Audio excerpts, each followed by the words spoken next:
김동훈 실장 나오셨습니다. 네, 안녕하십니까. 네, 이종훈입니다. 네, 김동훈 박사님. 예, 안녕하십니까. 예, 지난주 이번주 우리 댓글창이 뭐 굉장히 뜨거웠는데요.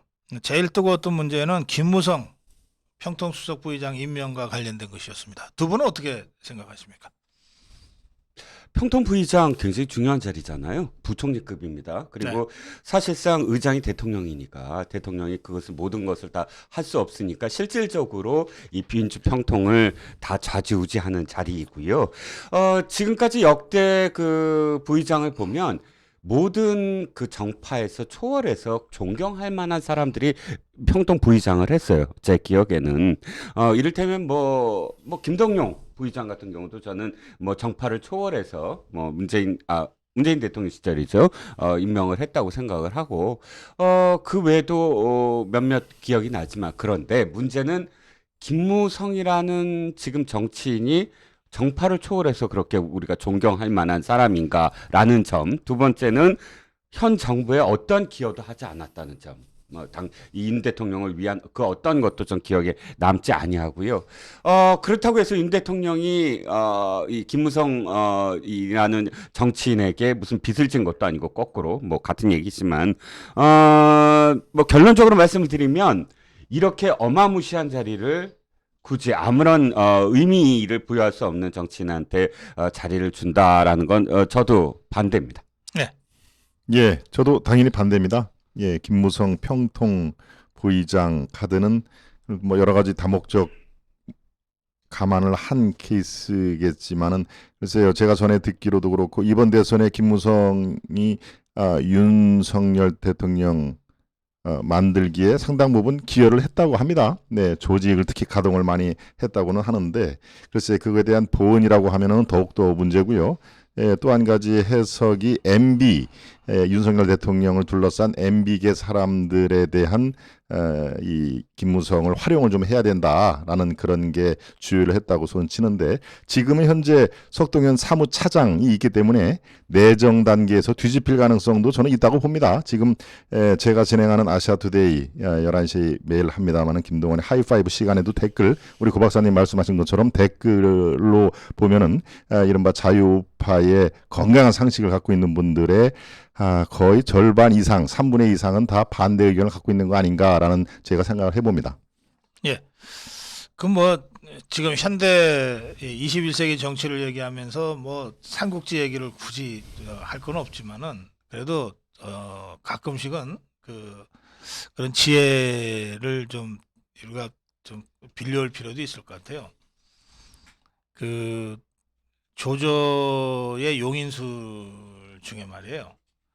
배신한 놈은 절대 안 쓴다는 게 있습니다. 차라리 이 자기 주권을 위해서 끝까지 목숨을 던져가면서까지 자기한테 저항한 사람은 높이 평가합니다. 그리고 어떻게든 자기 사람으로 만들려고 그런 예가 많죠. 기회를 여러 번 줘요. 관우가 대표적으로 그런 사람이고 그렇잖아요. 조조가 관우를 그렇게 예. 평가를 하죠. 예. 그런데 이제 자기 주인을 배신하고 지한테 항복해온 놈 있잖아요. 네. 당장은 이기기 위해서 어쩔 수 없이 중용을 하지만 전쟁 끝난 다음에는 바로 죽여버려요. 이 배신한 자는 언제든 다시 배신할 수 있다는 생각들을 다 하는 거죠. 그러니까 이 김무성이를 이 평통수석 부의장에 하는 거는 이게 애들 교육에도 안 좋아요. 야, 이게 배신을 하니까 출세하는구나. 애들이 그렇게 배우면 어떡하겠어요. 그러게요. 예. 이준석이 그 삼국지를 버려놔서 삼국지를 다시 이제 돌아보기로 싫더라고요. 뭐 이상한 얘기를 해가면서 근데 예. 어쨌든 뭐 신의를 저버린다는 건 중국에선 진짜 있을 수가 없죠. 믿을 신을 가장 중요하게 생각하는 나라니까. 근데 우리나라도 전 뭐 아무리 생각을 해도 김무성이 지금 그 부산에서의 뭐 역할, 그러니까 PK에서의 역할도 이미 오래전에 사라졌고, 미래를 위해서나 현재를 위해서나 김무성의 부의장은 정치적으로 읽혀지는 의미가 없다라는 겁니다. 네. 예, 또 한 가지 하나 덧붙일까요? 그러시죠. 네, 예. 그 인사의 지난번 정확히 얘기하면 일주일 전부터 인사의 흐름이 약간 변했습니다. 윤석열 대통령 자신도 우리가 옳다면은 그대로 가는 게 낫겠다라는 스탠스에서 국민의 눈높이에 맞추겠다. 국민의 시선에 방향을 맞추고 국민의 시선을 깊이 들어가 보겠다라고 분명히 얘기를 했기 때문에 이 정도의 이른바 건강한 그 생각을 갖고 있는 자유우파 생각을 조금이라도 감안을 한다면은 지금 현재는 내정 단계입니다. 그리고 공식적으로 무슨 보도자료 나간 것도 아니고 지금 상황에서 국민들의 어떤 그 이 반향이 역시 있구나라는 그런 선에서는 이 인사를 제고하는 것도 윤석열 대통령을 위해서 바람직한 거 아닌가 생각이 듭니다. 예. 자, 다음 주제로 가죠. 이준석이의 자필 탄원서 때문에 지금 세상 완전 뒤집어졌어요. 자, 김동원 박사 어떻게 네. 보셨습니까? 예. 본인 스스로의 명을 끊는 행위라고 저는 보여집니다. 예, 자필 탄원서. 이거는 뭐 굳이 내도 되고 안 내도 되는 게 아니라 본인이 이 탄원서를 내겠다고 손을 들고 한 거기 때문에 참 이 속마음이 그대로 드러내는 그런 상황이죠. 예, 오늘 그 고 박사님 논평도 있었습니다만은 독재자, 뭐 절대자라고 얘기를 했습니다만은 사실 가로 열고 독재자라는 말을 아마 더 하고 싶어 했을 겁니다. 네, 스스로 윤 대통령과 이제 각을 세우겠다. 자기 스스로 윤 대통령과 동급으로 생각을 하고 최대한 그 큰 검을 뽑았는데 이게 결국은 자승자박으로 부메랑이 돌아오겠다. 저는 나름대로 확신을 하고 있습니다. 네. 저는 뭐 독재자니 신군부니 뭐 이렇게 지금 국민의힘에서 분노하는 그런 어휘보다 더 사실 이자가 정말 믿지 못할 자구나, 믿을 신자 말씀하셨잖아요 라고 생각이 드는 게 또 폭로를 했더라고요. 네. 그러니까 윤 대통령과의 어떤 물밑 협상을 뭐 이렇게 이끄는 사람들이 자기한테 와서 그러니까 그 미국에 가주면 예를 들어서 뭐 12월까지 그만두게 하고 그다음에 대신 이제 뭐 자기의 사법 리스크를 네. 없애줄 수 있다라는 식의 뭐 제안을 했는데 자기가 거절을 했다라는 내용, 그 내용이 사실이건 아니건 간에 제 기억에는 어쨌든 제가 아는 바로는 그 내용 그대로는 아니지만 그럼에도 불구하고 이준석을 찾아와서 타이르고 야 네가 이러면 안 된다. 차라리 네가 큰 정치를 하려면 여기서 사퇴를 해라라고 설득한 사람들은 많은 걸로 저는 알고 있습니다. 그거는 뭐 예. 당장 저 이준석이 부모님들부터 그렇게 저 눈물로 호소했다 그러대요.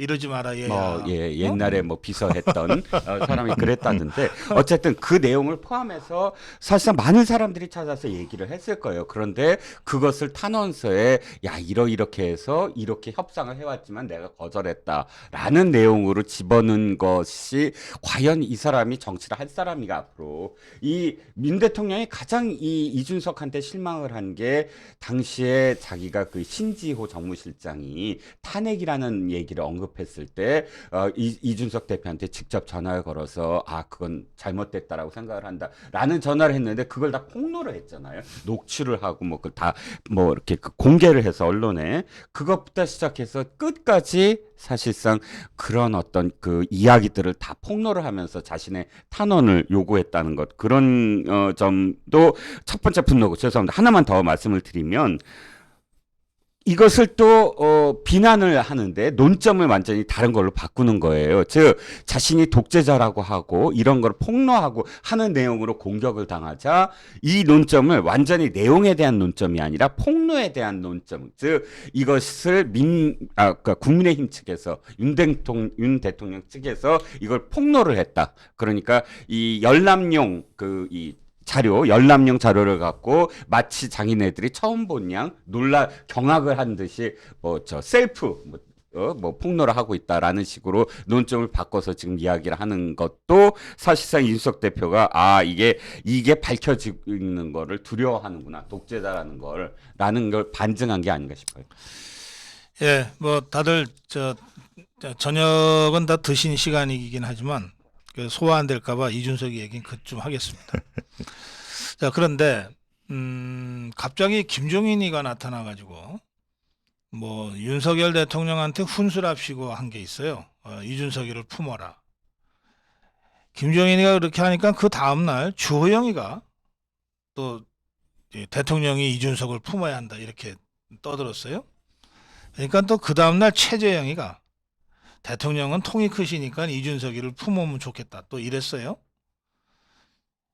저는 이게 그 세력이 뭐 별건 아니지만 어쨌든 실체가 있다는 생각이 들어요. 이걸 가만히 보면 품어라라고 얘기할 때 양비론적 구도를 갖고 윤석열 대통령한테 그 품으라고 압박을 하는 거거든요.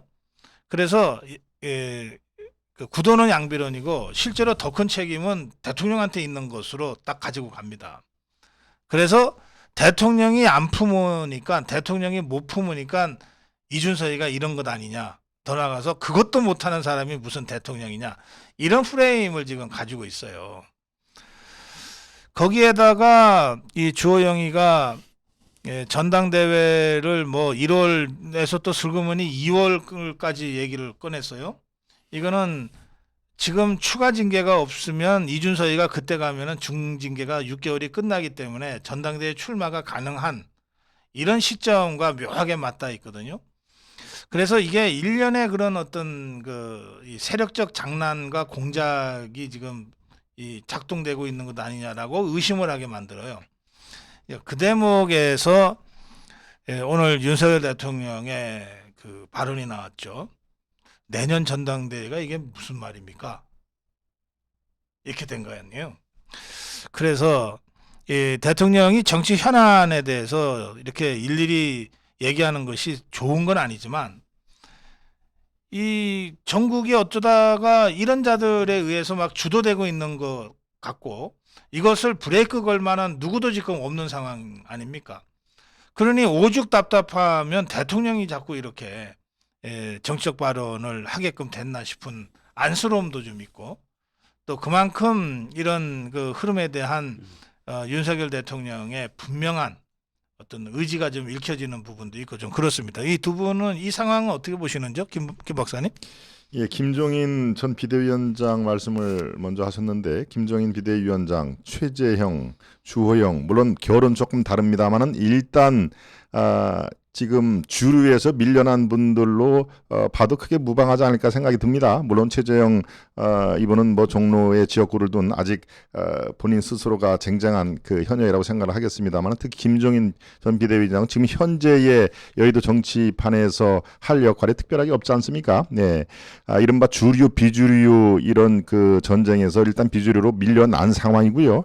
예, 최재형 이분도 마찬가지로 지난 그 경선 때 본인도 밀려났습니다마는 그 메인 결승전에서 윤 대통령을 지지하지 않았지 않습니까? 홍준표 후보를 지지를 한 상황이고 그러니까 지금 현재의 주류하고는 역시 거리감이 있고 실제로 혁신위원장을 맡게 된 것도 이준석의 입김이 강하게 들어간 상황이거든요. 그러니까 이분들 물론 조영은 현재 비대위원장으로 결이 또 다르게 생각을 할 수가 있습니다만은 제 같은 경우에 비주류 이른바 주류로 다시 이 컴백을 하기를 열망하는 분들의 하나의 희망상 아닌가 싶은 생각이 듭니다. 그러니까 이준석을 품어라라고 하는 것은 이론적으로는 맞죠. 당연히 대통령 모든 하다못해 민주당에 자기를 욕하는 그 세력들도 품어야 된다는 게 마땅한 이론적으로는 맞습니다만은 제가 좀 전에 말씀드린 대로 이준석의 최근의 언행, 행태는 이미 스스로 돌아올 수 없는 강을 이미 본인 스스로가 건너버렸다. 퇴로를 본인 스스로가 차단을 했다라는 점에서 이분들의 말은 허언으로 실행이 전혀 불가능한 상태로 끝날 가능성이 대단히 높다라고 저는 생각이 듭니다. 제가 갑자기 이름이 떠오르지 않았어요. 이름을 잊고 싶었나 봐요. 공관위원장, 국회의장 출신 누구죠? 김효. 이 모든 게 다 김용호 때문이다. 라는 생각이 듭니다. 이유는 뭐냐면 아니 오죽 답답했으면 대통령이 그 말을 해요. 대통령이 그 말을 할 게 아니고 사실은 국회의원들이 해야죠. 제정신을 갖고 있는 국회의원들이라면 지금 주호영 비대위원장이 이런 식으로 얘기를 할 때 딱 나서서 말이 되냐 지금 이 당이 비상 상황인데 제대로 해야 된다라고 목소리를 높인 사람이 한 사람 제대로 사람이 없다는 게 저는 문제거든요. 오죽 답답했으면 대통령이 이런 소리를 해요. 그러니까 저는 아까 김용호 참 자꾸 이름이 안 나오네. 김용호가 공천을 이렇게 정말 엉망진창으로 했기 때문에 이 당에 지금 제대로 된 사실 의원이 없다는 거예요. 네.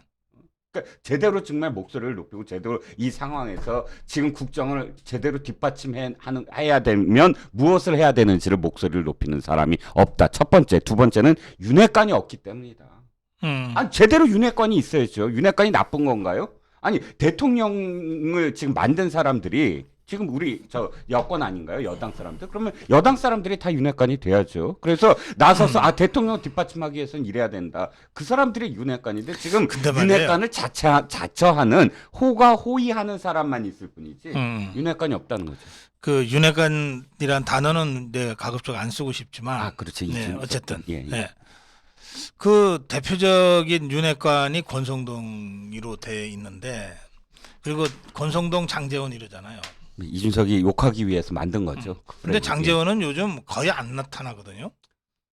그렇죠. 네. 없는데도 불구하고 이름만 계속 거의 안 나타나요. 이름만. 뭔가 뭐 뒤에서 물 밑에서 뭘 하는지는 모르겠는데 네. 적어도 겉으로는 뉴스가 안 되잖아요. 네네. 그건 정치판에서 뭔가 하는데 뉴스가 안 될 수는 없지 않습니까? 그렇죠. 더구나 대통령의 최측근으로 뭔가를 한다고 치면 어떻게 뉴스가 안 돼요. 그러니까 이거는 저 장제원은 일단 논외로 친다면 이제 권성동이가 이제 거의 모든 그 윤회관의 권력을 행사하는데 이자가 제가 보기에는 말이에요. 자기 정치 권성동의 자기 정치가 윤석열 대통령의 정치보다도 앞서 있어요. 그러니까 저는 어떻게 느끼냐면 이미 권성동은 윤석열 대통령과 갈라섰다고 보는 겁니다. 스스로. 예, 갈라섰다고 보는 거예요. 지금 예컨대 보세요. 정말로 대통령을 위한다면 그 대통령이 보낸 그 개인적인 문자가 의도적으로 노출을 했건 실수로 그 드러났건 난 순간 다 집어던지고 저 고향 가서 반성하고 있어야 되거든. 최측근이라며. 예? 네. 그런데 이자가 예? 그거를 대통령한테 어떻게 변명을 했는지 모르겠는데 직대만 내려놓고 원내대표를 계속하면서 지금 비대위원을 하고 있잖아요. 그러면서 주호영이를 비대위원장으로 임명을 했잖아요. 이자가 한 거 아닙니까? 그렇다고 봐야죠. 그러니까 이 모든 흐름은 윤석열 대통령의 국정 운영에는 정반대되는 흐름이라고요. 대통령의 힘을 실어주고 대통령의 국정 운영을 힘있게 뒷받침하고 하고는 완전히 거꾸로 가는 흐름이잖아요. 그래서 저는 가장 대표적인 윤회관이라고 불리는 이 권성동이부터 윤석열 대통령과는 이미 길을 달리하고 있다.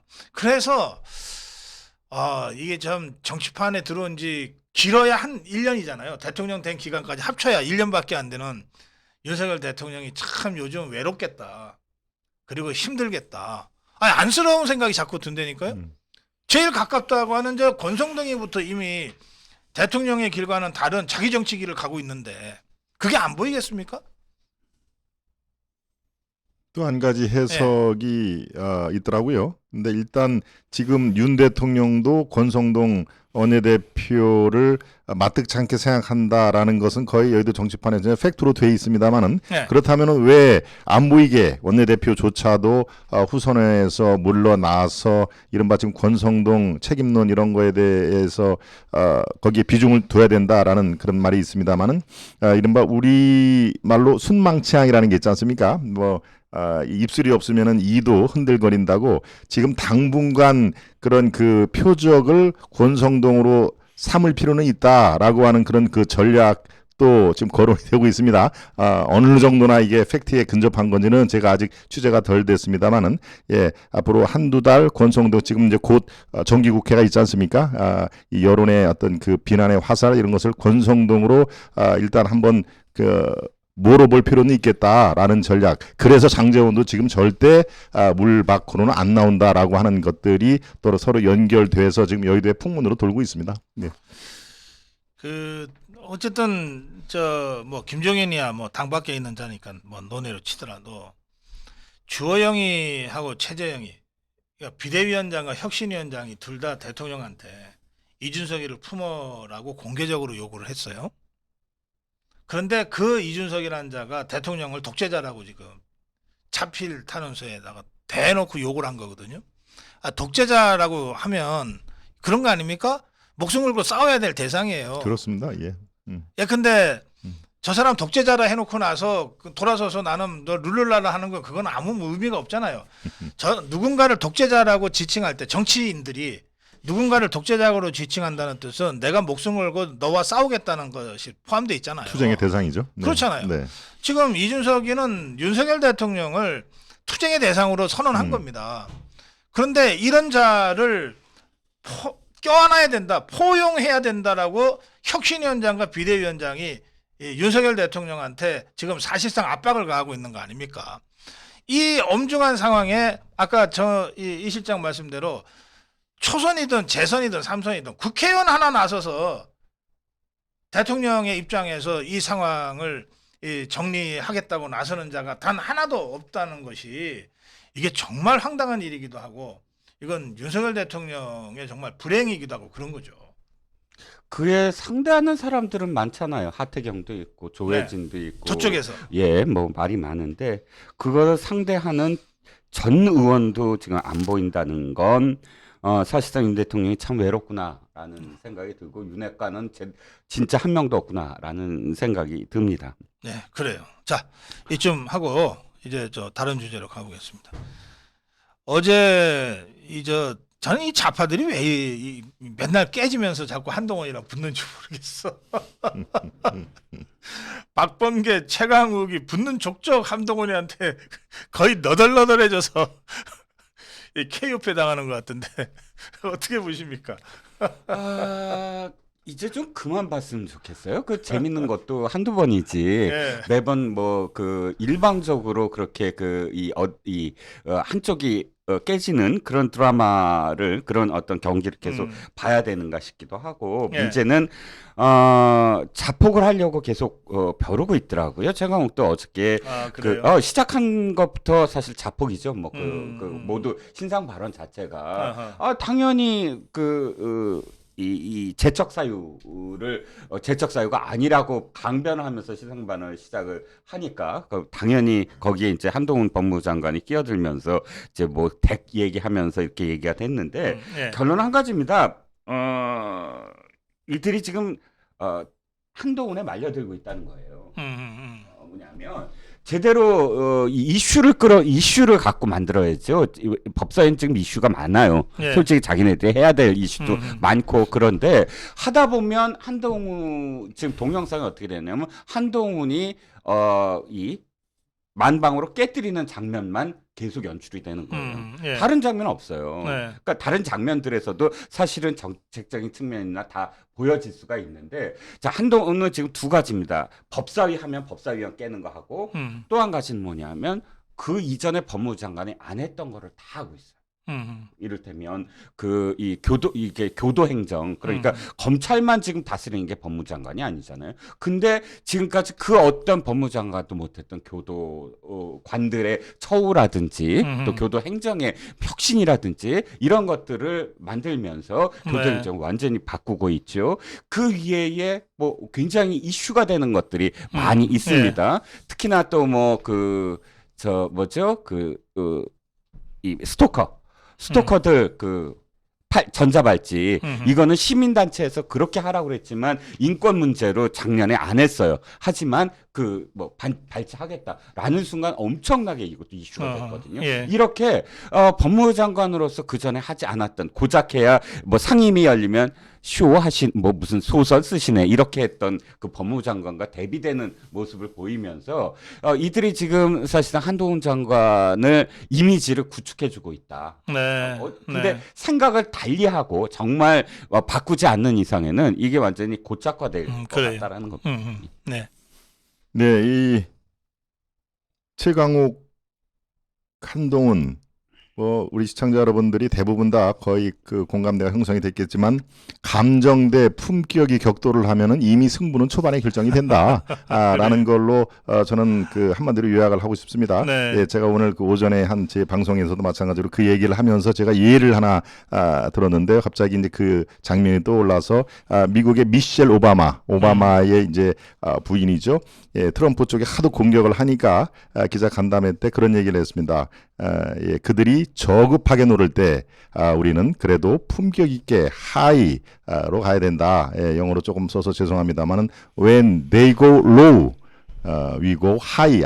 아주 짤막한 영어 누구나 다 할 수 있는 아주 쉬운 영어를 갖고 세계의 정치 지평에 최근 한 10년 동안 나온 그 메시지 중에서 가장 간결하고 임팩트 있는 그런 그 슬로건이라고 얘기를 하는데요. 예, 마찬가지로 품격과 감정이 격돌을 하면은 우리 국민 여러분들은 이미 시작부터 누가 승자인지 진정한 내공이 있는지를 알 수밖에 없다라고 논평을 해드립니다. 그래요. 한동훈 이 좌파들 중에도 이 박범계나 최강욱이는 지그들 동네에서는 제법 좀 한다는 자들이에요. 예, 하여튼 그런 자들이 덤비는 족적 지금. 최강욱이요? 예, 최강욱이 그쪽 동네에서는 제법 하는 자예요. 예. 이걸로? 아니 뭐든. 이런 말이 이빨이 세다 그러죠. 이빨. 뭐든. 예. 그런가 하면 제가 아주 재밌게 본 그 또 다른 한 판이 있었는데 원희룡 대 김동연입니다. 이거는 김동연이가 제비가 안 되더군요. 김동연 아직 그 업무 파악이 안 된 것 같아요. 아니 지금 도지사 된 지 꽤 됐잖아요. 그러면 이 정도면 인수위를 거쳐서 저 도지사 한지 지금 2달째죠. 2달이나 됐죠. 인수위 지나고 그러면 자기가 부총리까지 뭐 행정해서 쭉 올라가고 그러면 사실 다른 자들보다 훨씬 더 빨리 업무 파악이 될 수밖에 없지 않겠습니까? 예. 어쨌든 행정이라는 근데 측면에서는. 보니까 완전 허당이야. 근데 보니까 이게 이 신도시 이 예. 부분은 사실 지방자치단체장한테는 굉장히 큰 문제잖아요. 개발이라든지 예. 뭐 허가라든지 또 뭐 분양이라든지 이런 문제는 사실 진짜 민감합니다. 그러면 국토부가 뭐 이렇게 국토부와 지자체장들이 상대를 해야 되는 게 굉장히 많아요. 그러니까 국토부가 사실 갑이고 지자체장들이 을이에요. 그래서 국토부가 허가를 내주냐 안 내주냐를 갖고 사실 굉장히 다툼이 많습니다. 그러면 사실상 인수위 브리핑을 할 때 그 부분부터 굉장히 중요하게 그 관련돼서 브리핑이 들어가요. 네. 그게 자신의 또 재임에도 굉장히 큰 영향을 미치기 때문에 민원이 가장 큰 상황이고요. 그런데 거기서 한번 딱 질르면 끝내줘야 돼요, 정말. 국토부 앞으로 해야 될 일들을 다 기선을 제압해야 되는데 완전히 지금 허당이 돼버렸잖아요. 국토부 장관을 지금 열받게 만들었어요. 아니 어떻게 보셨어요?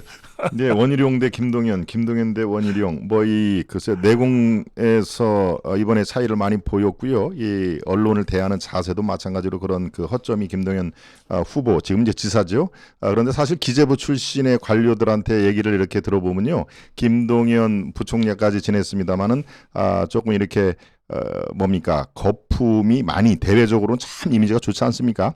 기재부 장관 출신들이 대개는 사실 좀 재력도 있고 공부를 꽤 한 사람들이지만 유일하게 이른바 판자촌 출신의 성공 스토리를 갖고 있는 분이기 때문에 부총리까지 된 거는 뭐 대한민국의 역동사회라는 것을 증명하는 하나의 이 사례지만 이 업무 역량이라든가 이런 건 기재부 관료들한테 들으면 사실은 조금 이 양론이 있습니다. 네, 그런 면에서 이번에 어떤 대처하는 방안이라든가 그런 것들이 하나씩 이렇게 불거져 나오는 거 아닌가 저는 그 생각이 듭니다. 너무 큰 기대를 처세나 잘하죠. 네. 너무 큰 기대를 하시면은 실망스러울 게 이게 앞으로도 예. 이 경기도가 1,300만이 넘잖아요. 어마어마하죠. 이거 도민들이 이거 어떡하나 싶어요. 아니 이게 딱 한 1합을 겨뤘을 뿐이에요. 그렇죠. 원희룡과 김동연이 딱 한 판 겨뤘어. 근데 처음에 김동연이가 이 원희룡의 허점을 파고들어서 원희룡이 못하면 내가 하겠다고 나섰단 말이에요. 그러니까 네. 원희룡이 도지사가 할 수 있는 일 없잖아. 이거는 시장이 하는 거야. 딱 이렇게 됐어요. 그러자 김동연이가 뭐라 그랬냐면 뭐 5개 시장과 뭐 시의원들과 뭐 시민들과 전문가들과 TF를 구성해 가지고 난 TF를 경기도에다가 구성할 줄 알았어. 해가지고 의견을 해가지고 이거를 국토부에다가 반영을 시키도록 뭔가 노력을 하겠다는 게 김동연의 대답이에요. 노력을 경주하겠다. 이게 공무원 말이에요. 공무원이 할 수 있는 가장 그게 노력하겠다. 이렇게 해서 노력하겠다. 검토하겠다. 아직도 공무원이야. 이 사람 생각이. 딱 그 공무원이 할 수 있는 말인데 아니 생각을 해보세요. 그게 말이 안 되는 게 이미 TF라는 거는 국토부에 꾸리잖아요. 그리고 예. TF 팀장은 차관급으로 한다며 이들은 주도를 해야 돼요. 그래서 여기 나가야 돼 시장들이. 그리고 당장 다음 달에 음. 그 계획 용역 발주해요. 예, 예. 근데 권한도 없는 경기도지사가 부르는데 일산시장이랑 분당시장이 거기 왜 가냐고. 성남시장. 성남시장 있잖아요. 고양시장. 예, 예. 고양시장. 죄송합니다. 일산시장이 아니라 고양시장하고 성남시장이죠. 또 분당시장이 있죠. 이동환이하고 예, 예. 시장진이가 그래 김동연이 부른다고 갈 사람들이냐고. 그들은 지금 저 국토부 TF에 지금 가서 얘기해야 될 사람들이죠. 이쪽 TF가 아니고. 예, 뭐 하여튼 예, 이 초짜가 달래 초짜가 아니에요. 아니 원희룡은 이미 제주지사 할 때 국토부하고 싸워봤거든요. 아, 그럼요. 그 저 제2민 제2국제공항 제2공항 국제공항 예, 갖고도 세게 붙었고 문재인 좌파 정권하고 5년간 싸웠기 때문에 예, 싸움 그러면 원희룡 아이고 뭐 김동연이가 원희룡 족탈불급입니다. 예산 갖고 집행만 했던 뭐 부총리가 뭐 자, 예. 이제 이제 이 마지막 주제를 좀 가보겠습니다. 이게 이제 경찰 수사 관련된 것인데 김혜경이가 오늘 경찰에 출석해서 한 5시간 정도 조사받고 돌아갔다 그러는데 김 박사님 좀 정리 네. 좀 해주세요.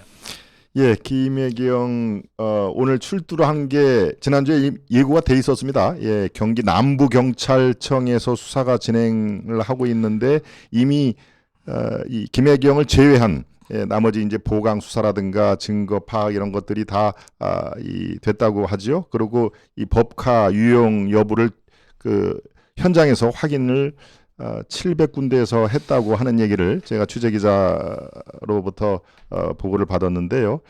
지금 일단 9월 7일인가가 요건에 대해서는 그 공소시효가 만료가 된다고 합니다. 그러니까 9월 7일 이전에 어떻게든 이제 발표를 할 일만 남았는데 지금 현재로서는 글쎄요 완전히 뭐 혐의가 없다 무혐의로 이 밝혀질 가능성보다는 어떠한 식으로든지 이 경찰에서는 기소를 하려고 지금 애를 쓰고 있는 뭐 애쓴다는 표현이 좀 그렇습니다만은 그런데 의외로 결정적인 그 스모킹 거는 지금 나오지는 않는 거 아니냐라고 하는 게 경찰청 그 취재하는 기자들이 요새 매일 보고하는 그런 게 있습니다. 예, 그러니까 예. 지금 네.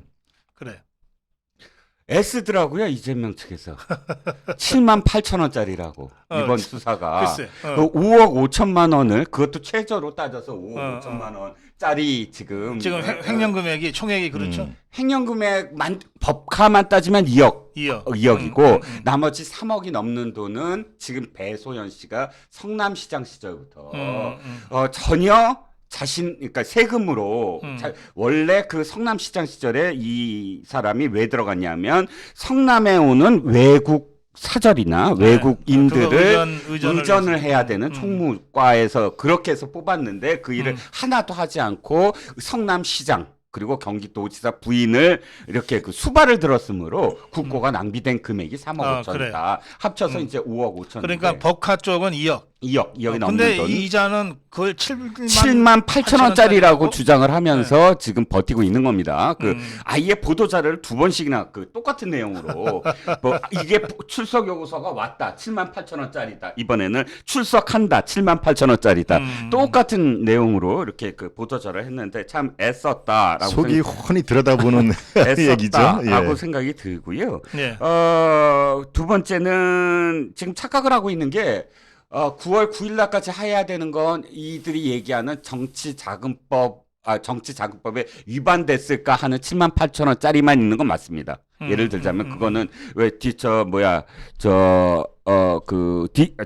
민주당의 예, 대선 의원 경선 부인들 때. 예. 3명이랑 같이 먹었기 때문에 같이 네. 밥을 먹고 이런 과정이기 때문에 하지만 국고 손실죄는 특히나 그 공무원의 국고 손실죄는 어마어마한 중형이거든요. 이건 공소시효가 뭐 9월 9일까지가 아니에요. 네. 그래서 앞으로 더 뭐 수사가 더 있어야 되는 부분 이거 뭐 횡령 배임죄도 이게 지금 정치자금법 공직선거법이 아니니까 아직 공소시효 많이 남아 있습니다. 예. 그리고 지금 결정적인 증거들은 사실 굉장히 많다고 저는 판단하고 있는 게 또 이 결정적인 증거 중에 하나가 배소연이 상당히 지금 항복을 할 수밖에 없는 상황들. 어. 왜냐하면 녹취록들이 있거든요. 네. 그 녹취록에 이를테면 내 기억에 남는 것도 이거예요.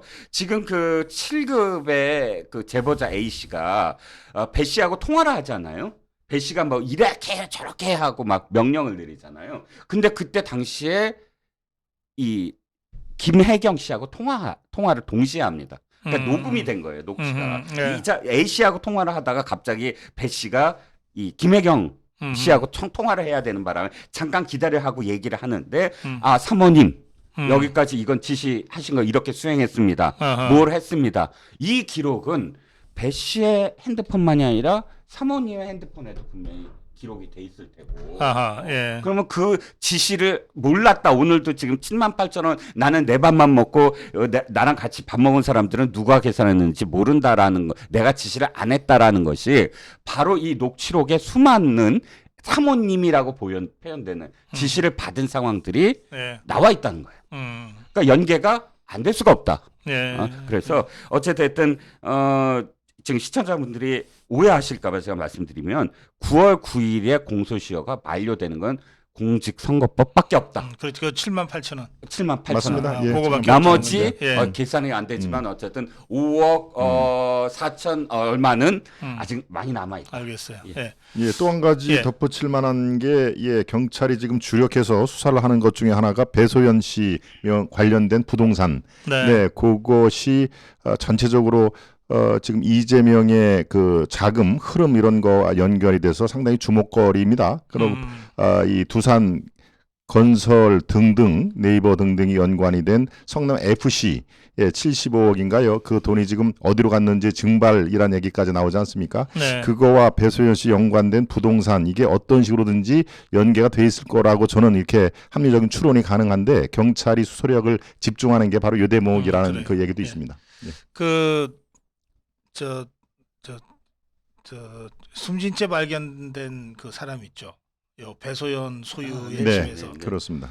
이제 이게 배소연하고 뭐 특수 관계로 이제 좀 추정도 되고 그러던데 그때 그것도 벌써 한 2, 3주 전이라서 근데 그때 나온 보도 중에는 배소연이 굉장히 심리적으로 지금 그 동요하고 있다.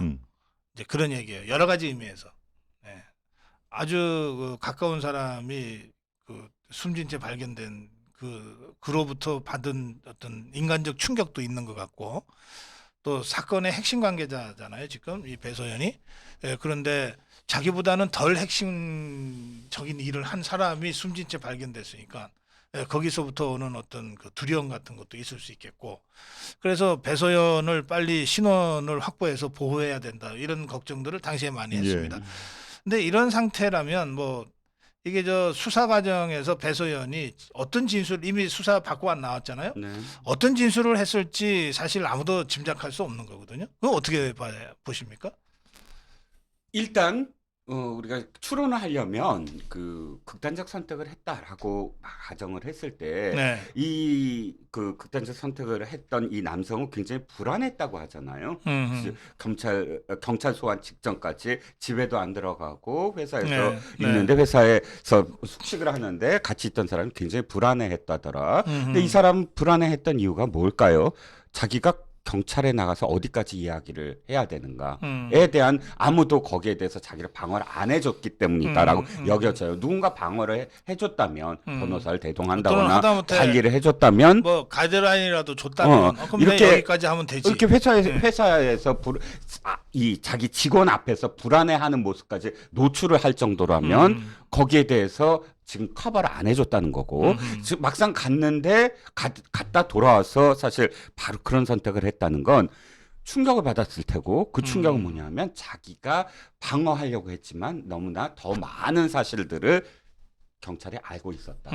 자기는 거기서 내가 할 수 있는 그런 선을 사실 지키지 못했다. 그냥 추론입니다, 사실. 근데 이런 어떤 심리적 충격이 아니면 거기까지 갔을까라는 것이고요. 네. 거기에 따라서 배소연 씨 역시 똑같은 그러니까 이 남성과의 어떤 관계만이 아니라 충격을 받았던 건 경찰이 알고 있는 지금 파악하고 있는 그 전체적인 규모가 자기가 방어할 수 없는 선이 아닐까. 그래서 이 멘탈이 지금 흔들리지 않을까. 음. 멘탈이 흔들릴 사람이 아니라고 보여지거든요. 7급 공무원한테 하는 거 보세요.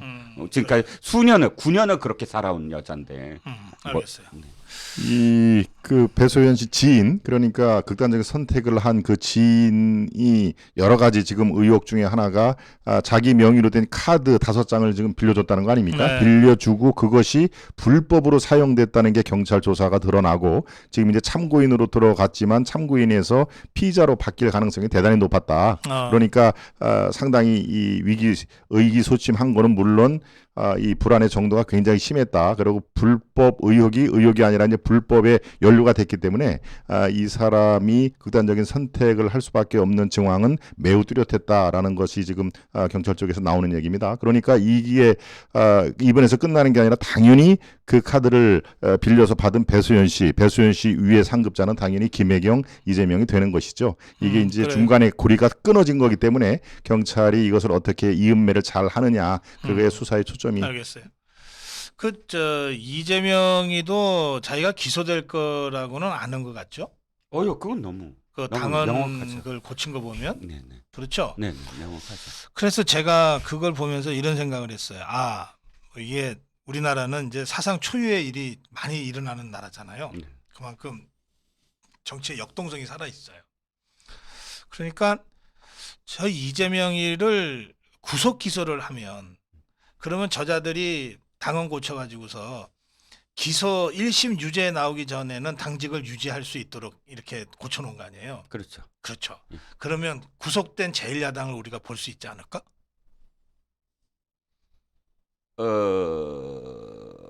그 다음에는 아마 촛불이 또 나올 거예요. 아니, 촛불이 글쎄요. 뭐 야당 당사를 둘러싸지 않을까? 지금까지 제1야당 대표가 구속된 상태로 당무를 보는 거를 제가 본 적이 없거든요. 본 적이 없죠. 초유의 예. 그림을 한번 우리가 그려보면 어떨까? 음. 저쪽이 당헌당규까지 개정을 해서 1심 유죄 나오기 전까지는 더 당직을 유지하도록 만들겠다는 거 아니에요? 네. 그러면 우선 구속해서 기소를 해버리면 저쪽은 당직 유지 결의를 할 거니까 그렇죠. 그러면 이제 그 감옥에서 당무 보게 한번 해보는 건 어떠냐. 근데 169석의 이 거대 야당 대표가 이제 그 짓을 하는 거가 되는 거죠. 그들이 원하는 시나리오일 수도 있죠. 네, 그렇게 해서 또 우리 유권자 여러분들이 또 이 어떤 그 구속된 야당 당수 하면은 왠지 모르게 동정 플러스 알파가 또 있을 것이기 때문에 글쎄요, 이근영 같은 그런 그 빠릿빠릿한 그 전략가들은 노리는 꼼수 중에 하나가 그일 수도 있겠습니다. 예. 그래요. 그쪽 꼼수를 또 역이용하면 되지. 예. 그런데 또 돌아보면 참 이제 희한한 게 민주당이 저렇게 일사불란한 당이지 않지 않습니까? 근데 저는 그 상황까지 가면 민주당의 친문들도 또 목소리를 낼 수밖에 없다. 당을 정상화시켜야지. 예. 당이 그 꼬라지는 안 되잖아요. 예. 그러니까 지금 뭐 형편없이 저렇게 놔두는 것도 음. 어쨌든 사법 리스크가 있는데 만약에 그렇게 되면 당을 비상 상황으로 바꿔야 된다. 그때 목소리를 내자라는 게 또 친문 생각이죠. 그래요. 예. 요즘 감사원이 굉장히 잘하는 것 같은데요. 본연의 업무를 다시 충실하게 수행하는 것이죠. 그게 5년 동안의 감사원이 그렇게 못했기 때문에 훨씬 더 잘하는 걸로 지금 보이지 않았을까요? 저도 지금 예. 박사님이랑 똑같습니다. 이게 잘하는 게 아니라 해야 될 일을 하는 거다. 탈원전 때 왜 제대로 감사가 제대로 안 이루어졌나? 물론 압박을 받아서고요. 백신 문제도 그래요. 사실 백신과 관련해서 우리가 문재인 5년 그 백신 아까 4년 백신 문제 한 2년이구나. 2년 동안 굉장히 논쟁이 많지 않았어요. 그러면 실제로 한번 따져 보는 거죠. 이걸 따져야 사실 앞으로도 우리가 코로나19가 또다시 오거나 새로운 전병 왔을 때 정부가 어떻게 해야 된다라는 게 나오잖아요. 저는 당연히 감사원이 할 일을 한다라는 생각입니다. 할 일을 하는 거라 하더라도 할 일 안 하는 자들이 너무 많으니까 하다못해 집권당 집권당 국회의원 115명도 지금 지할 일 제대로 하는 자 하나도 없잖아요. 그러게요. 그러니까 할 일 제대로 하는 것만 해도 박수 쳐줄 일이지. 예, 이게 다 김용호 때문이다. 다시 생각이 드네요. 자, 시간이 다 돼서 마무리하겠습니다. 짧게 한 말씀씩 듣겠습니다. 예, 김 박사님. 예. 우리 고성국 TV 시청자 여러분들은 뭐 상당히 수준이 높기 때문에 조금 이렇게 농담 비슷하게 얘기를 해도 여러분들이 아마 잘 이해를 해 주실 걸로 믿습니다. 예, 지금 그 여의도 정치판이 굉장히 이제 뜨겁습니다. 아마 9월 정기국회에 들어가면은 더욱더 이 그 온도가 더 높을 거로 예상이 되는데요. 아무튼 명찰하게 이 정치판에 그런 그 주시를 해서 대한민국 정치가 바로 가도록 우리 시청자 여러분께서 주목을 해 주시길 바랍니다. 네, 김동원 박사였습니다. 감찰관 갖고 말도 안 되는 얘기를 하더라고요. 민주당이 공문 보내라. 그거 감찰관 법에 없잖아요.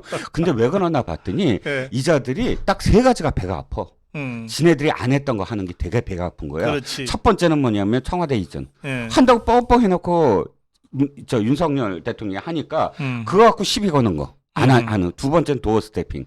아니 그 대비가 되잖아. 문재인 진짜 그 기자들 안 만났잖아. 박근혜 대통령 뭐 욕을 했지만 박근혜 대통령의 반의 반도 안 만났어요. 기자들. 그랬죠. 그 마지막에 감찰관이야. 이거 감찰관 하면 5년 동안 안 한 게 드러나거든. 그러니까 제발 좀 이 감찰관은 시비를 걸어서 도리어 스텝을 좀 늦추는 게 얘네들 속셈 아니냐. 그러니까 이 세 가지 배 아픈 게 드러났다는 거지.